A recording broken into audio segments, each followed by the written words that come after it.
It appears as if there is a stalemate between the national and provincial government, one that is likely to be resolved in court. One of the contentious issues is which legislation must be used to penalize taxis that break the law. Is it the National Road Traffic Act, which caters for all motorists, or the National Land Transport Act, which caters for the operating license conditions of taxis? The National Transport Department believes the NRTA must be used for the purposes and not the NLTA. It's not even the legislation, it is the conditions that we're talking about. The operating license, operating permit, that sets conditions that cross-reference to the NRTA.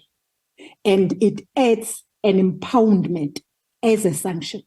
And probably we may have to agree quicker that maybe we take this matter, we test it in a court of law so that we know as to who is right and who is wrong. Chikunga insists their legal opinion also questions the involvement of the City of Cape Town in impounding taxis.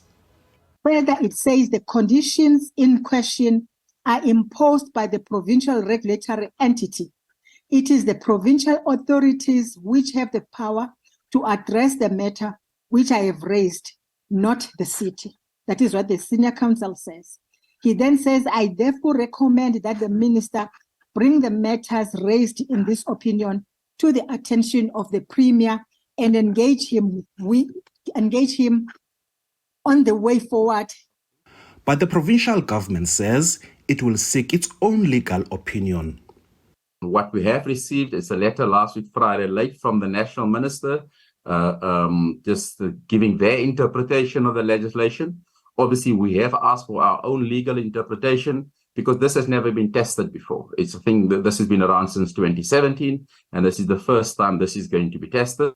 In the meantime, the National Transport Department says road infringements and penalties are already provided for in the NRTA, and the challenge now is to come up with guidelines of what constitutes major infringements in the NLTA, warranting impoundment, read together with the NRTA.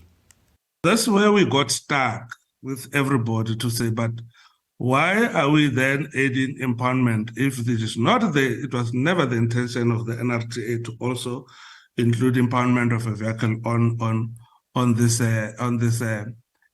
infringements. So there's a list of them. I think there's about 14 or so of those conditions. The province maintains that the majority of impounded taxis are without operating licenses. But the reality is that the majority of the vehicles that's in the pound at the moment are therefore operating without a valid operating license. And I think one of the honorable members mentioned or maybe a vermin that there's a backlog in respect of operating licenses, or Santako presented that as one of the issues. So I just want to categorically state that, you know, in the Western Cape, there is no operating license backlog.